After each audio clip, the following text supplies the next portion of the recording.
Hey guys, I'm Jackie Brubaker, host and author of That Girl the Podcast, where each week we talk about the coming of age at any age. That Girl the Podcast is based on That Girl the novel, which is on Amazon to download, listen to, or buy the paperback of. You can also follow us on Instagram at That Girl the Podcast and our Patreon page. Welcome to the Animal Hour. This is Blue, our host. It's like caught the domesticated cats in the wild. Domesticated cats in the wild. Hey guys, welcome to That Girl the Podcast. I'm Jackie Brubaker, your host, and this is my guest, best friend, long-term best friend. Oh wow, that sounds weird. Long-term best friend, Michael Ryback. He's a musician and awesome, and we're going to talk about Chapter 5. Yay. And this is Blue, obviously. He's the studio cat. He's with us all the time now. How's it going, everybody? Anyway, so Chapter 5, let's just start with kind of what came up for you. Like, when you listen to it, just things that have happened to you in the past, or what it make you think? Ooh, well, I think there was definitely a couple themes that pop out when you first read or listen to this chapter. I feel like the first one was just in a modern day era of dating, the ambiguous nature Yes. of whether going out with someone is a date or it's not a date, or if it's a casual hangout, or if it's like a business. Right. Is this like meeting, an actual yeah. business hang? Because they are in the same industry, and she wants to work and be like him, essentially, be like Ezra.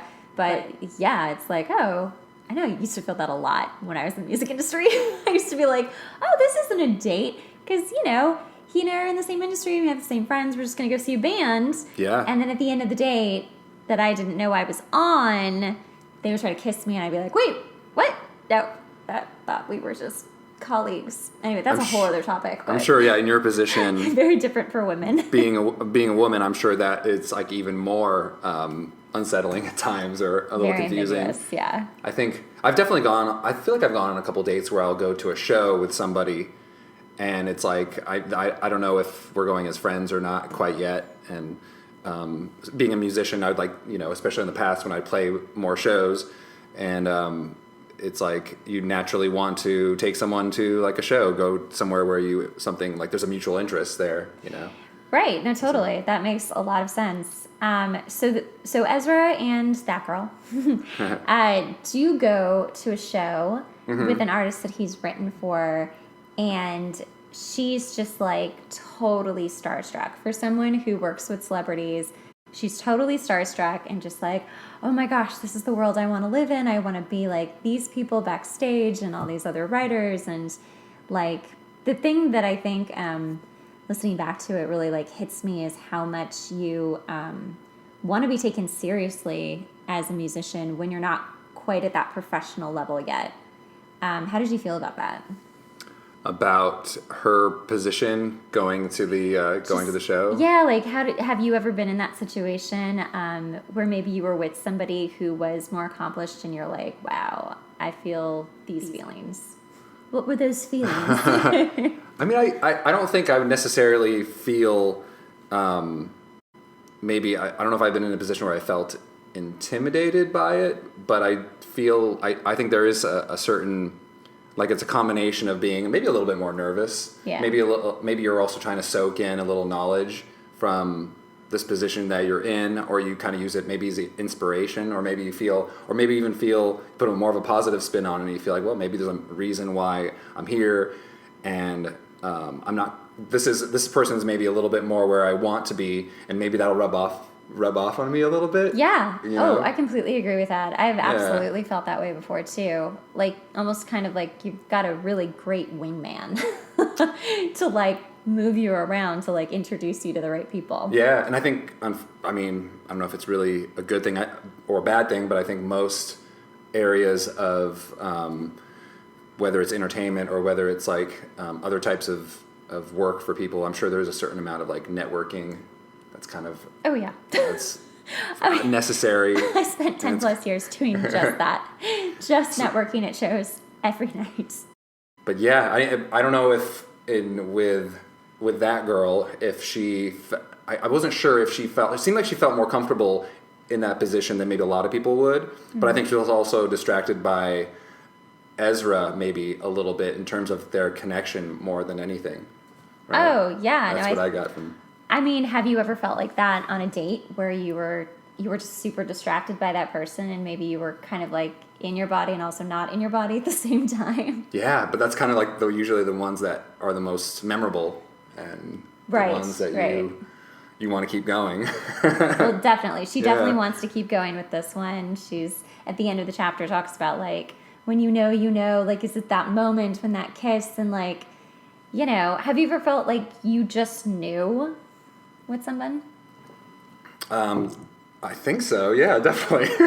He has been married before, so I think that's a yes. Yeah, I mean, I feel like every long-term relationship I've been in, typically there was like a first date where it was pretty apparent, at least in, like from my experiences, where the first date or hangout or whatever it was, there was definitely it just felt like it was already clicking and falling into place in a way where I could see that this was gonna be kind of a natural progression to something long term. Yeah. And I don't know. Maybe that's just me. It's like typically it's like you kind of know very very quickly, and if something goes against that, it's very confusing. Gosh, isn't that the truth? I mean, well, she also kind of questions in a previous chapter, like, about when to throw in the towel on her own career and makeup, and like, how do you know when you're supposed to leave something, which we talked about in a previous episode. But it's the same idea. It's like, clearly she's having a very difficult time trusting herself, which is pretty human. And I think the older we get, the more we do trust ourselves. But it's the same idea as like, well, I don't know about my career, but, you know, here's this person too. Like, am I supposed to feel a certain something and then I just know absolutely, or is it something different? Mm-hmm. Do you think in your story is like Ezra's intention very clear cut in your mind for his character, like from that call? Yes. Yes. No, he's very clear cut. I mean, you'll have to read the story, the novel, to actually know what happens. But I don't want to give anything. Yeah. No. I mean, it's but very clear what his role is, and you will find out what that is. Uh-huh. Have you ever dated someone you felt out of your league with? Because I think that she feels out of her league a little bit with Ezra. Mm-hmm. I think she's like, whoa, this is a lot. You are so confident. You are so this and this and that. Yeah, have you ever done that? You know, I think in a lot of ways, I've probably felt like that a couple times. There's always been a little bit of, and maybe if you're the type of person that, you know, I think a lot of people they find something attractive in somebody that they themselves would like to see in themselves. So in a lot of ways, I'm sure I have, where it's probably happened a couple times where I feel like there's a certain excitement where it's like, wow, this person actually seems to appreciate me and seems to like me and we're getting along. Mm-hmm. And maybe they are a little bit out of my league in terms of numerous things. So I guess I have. Yeah. Have you continued the relationship, or have you felt that you needed to end it because of that? I've typically continued it. I've never ended something because I felt like this person was out of my league, and I felt so uncomfortable by that I ended it. No, I guess I haven't. Right. Okay. Yeah. All right. That's good. I think that's a really strong character point. Characteristic of someone. Yeah. That's also, I mean, that's kind of like, I think for most guys, that would be very hard to, I think that would be hard to process for a lot of guys, right? Oh, yeah. I dated someone briefly a long time ago, and we were young. I mean, we were really, really young, like 20s. And I remember he did break up with me because I had been nominated for my first Emmy, and I was a little bit younger than most, and he was totally intimidated by it, and he also wasn't doing very well in his career. We were all just kind of starting, and I just happened to have gotten very lucky. Maybe that's not the word, but, I was fortunate, and, he did break up with me, and I was so shocked and hurt, and also just confused, like, well, what does it matter? But it does matter because, and I do think, especially with men, it is a little bit harder if your girlfriend or the person you're dating is making more money, or if they are just more successful faster than you are, if you're just not equally yoked. And it can be difficult. There are also some guys who love that, and they're like, please go be the breadwinner. I'm okay with that. And that's them. But yeah. Yeah, and I think I've been in the position where maybe I've always tried to continue the relationship, but I have been challenged by, let's say, my significant other making more money, or being more successful in certain areas. It does kind of like either like it'll partially motivate me because I've been there before, but then I've also been in the place where it's like it does kind of, there is this feeling of wanting to be adequate in the relationship in terms of those like in those areas. So yeah, I think it's definitely been tough, but I don't think it has ever like scared me away from. Well, you are much braver than most men in LA. I will just put that there. Blue also got up to stand up and give you a standing ovation for that. I was wondering if he was going to leave, if he just couldn't hear, he didn't want to hear it. He's like, oh, I'm so done. No, he just wants to cozy up with mommy. Aww. Okay, have you ever had a magical date like that girl and Ezra do? We'll stop petting the cat. That's so personal. Well, you don't have to explain everything, but have you ever had a magical date where you're just like, angels are singing and like, fireworks? I actually went on a date once where, I kid you not, there were actual shooting stars. Like, it was so magical. And he still didn't want to be with me, so it was cool. But it was incredibly magical. I made a really good friend. Let me tell the story real fast, and you can think of yours or figure out which one you want to say. Yeah. I went out with this boy, and this was going on for like a while, and we went to Malibu, and we ended up hanging out with some of his friends and had the best afternoon ever. And I ended up meeting this really amazing woman who she's kind of like a role model to me. Whenever I see her on Instagram, we're very like supportive of each other's posts and life, and I'm just like always like, yes, you're just killing it. I love you so much. But so I met her there, but I was so madly infatuated with this boy, and he just wasn't. And yeah, at the end of the date, all of us are on like the porch in Malibu looking up at the stars, and there were shooting stars going by, and I'm like, oh my God. It was so magical, yeah. I still remember it. Out of this world, like literally out of this world. It was literally out of this world. At least I left with an amazing girlfriend. So there you go, yeah. She's great. And her mom and my mom look alike. It's freaky. So this was in like a group setting too. Yeah. You said there were other like friends there and stuff. Yeah, it was great. Okay, so magical date. Well, I mean, I think for me, like usually the most magical dates are the most like almost like simplistic and unexpected and so unplanned. True. So true. Or unconventional, where it's like something maybe not necessarily just going out to dinner or a movie or something like that, but you end up kind of being spontaneous and but I don't know. I think I had like way long. You probably, I mean, I won't name any names, but like one of the. We don't name names or shows on this show. Like I had a first. I guess it was like a first date, but it was when I literally met this girl, invited her to a party I was throwing that I had not planned yet. You threw the party for her to come? I threw the party so that she would have. So I had a reason to ask her out. So I feel like I know who this is. We've known each other for like 20 years. So like we basically are like related at this point. So there's a lot of moments that like overlap in terms of our lives, I'm sure. Right. But yeah, and so that was but it was like wonderful because we did really hit it off. So, but anyway, yeah, I like invited her to this party and then I went back to my home and then my roommate, I was like, okay, so, and we like with my roommate and I, we had just moved into this house that we knew we were going to be throwing a few like get-togethers and parties, and I forgot if we might have had one already.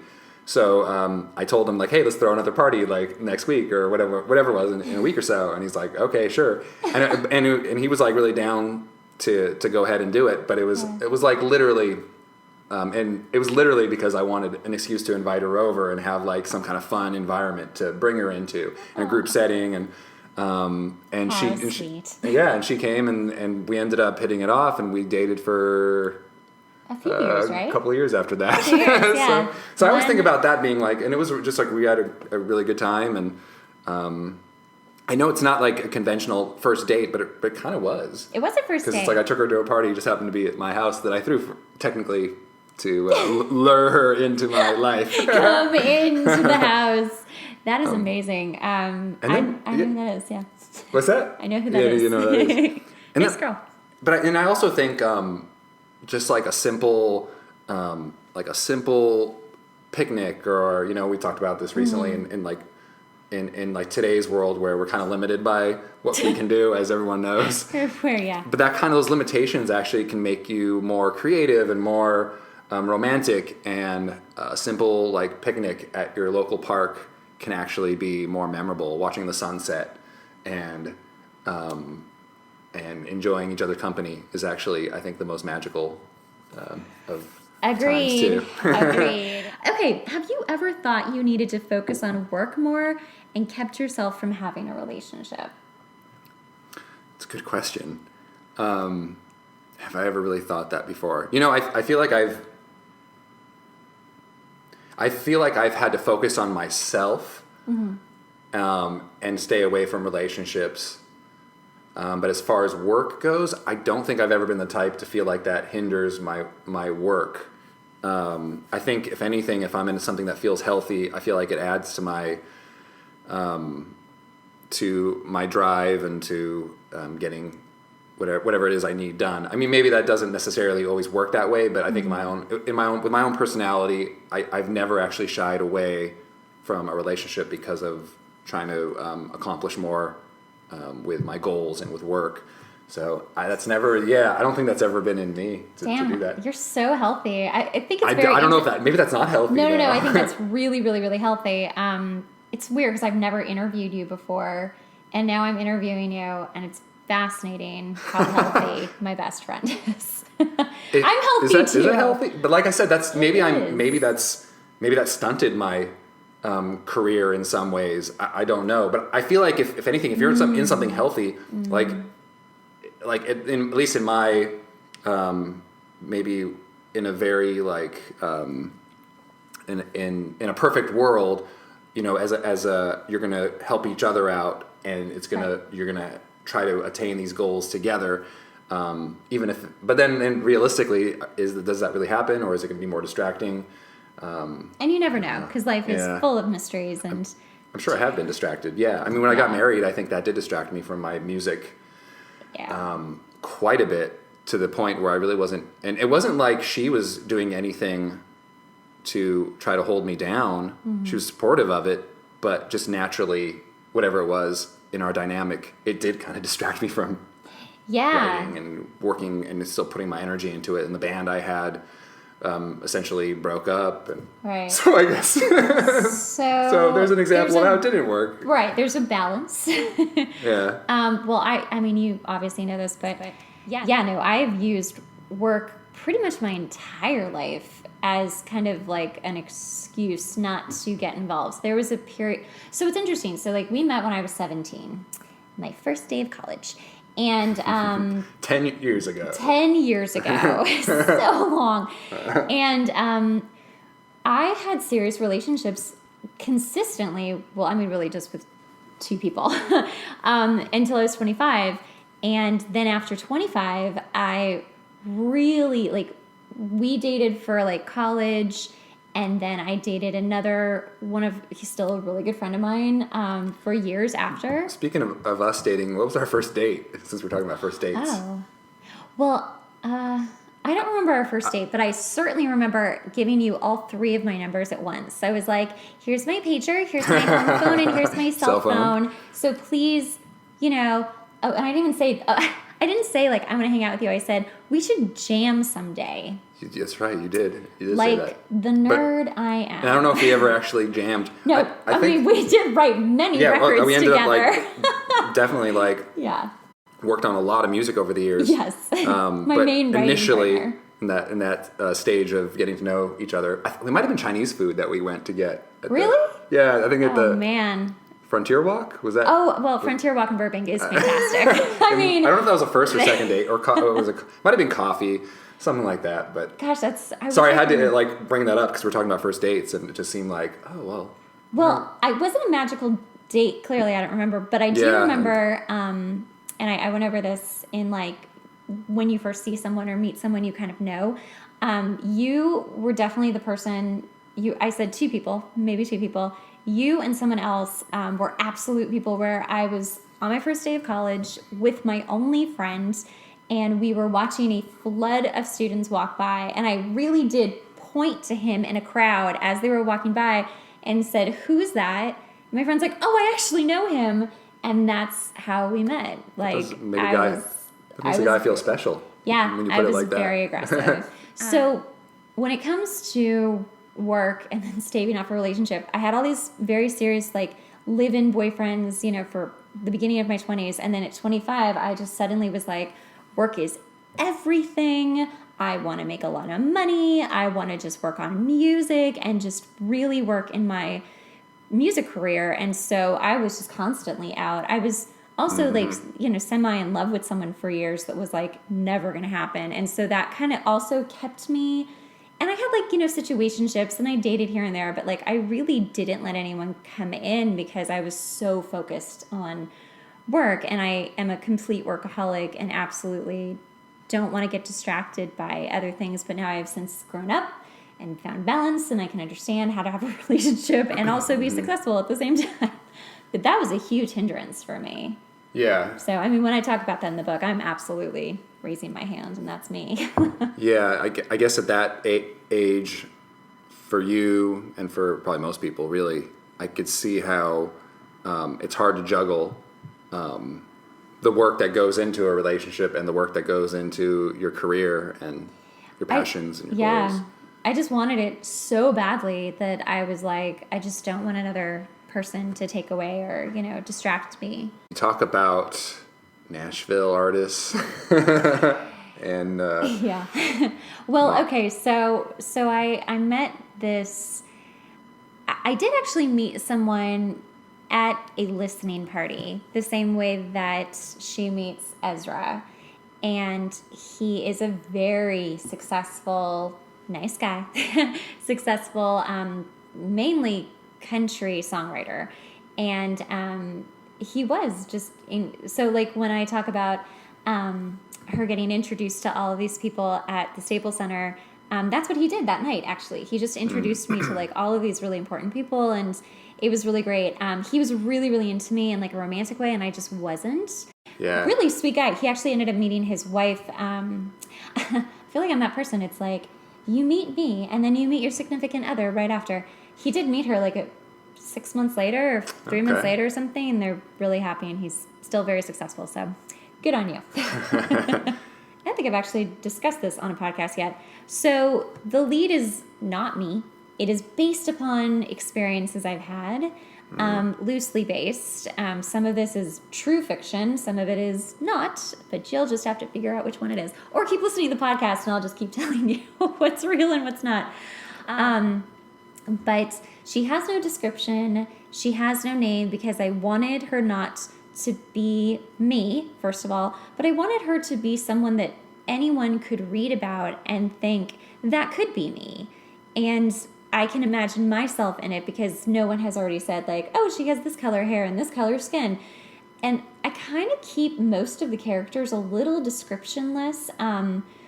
Ryan has pretty much description, but it's very little. And if you read it too fast, you'll miss it. Because I really do want people to just sort of imagine the people they want in that role and to not have any kind of, gender bias or, racial bias, nothing. I just really wanted it to be like, this is a human experience and It's kind of like their avatars for the reader. That's true. They are like avatars for the reader. So choose your own adventure. Yeah.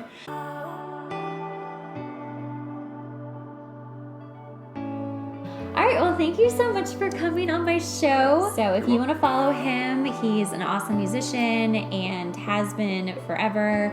That's where you can find him. Yeah, that's the quickest, easiest way. Yeah. Cool. Well, you'll be on again. Obviously, there'll be more chapters. And you did a good job, so you can stay. All right, you guys. I made the cut. You made the cut. Thanks so much for tuning in. Be good to yourself and be good to others. Bye.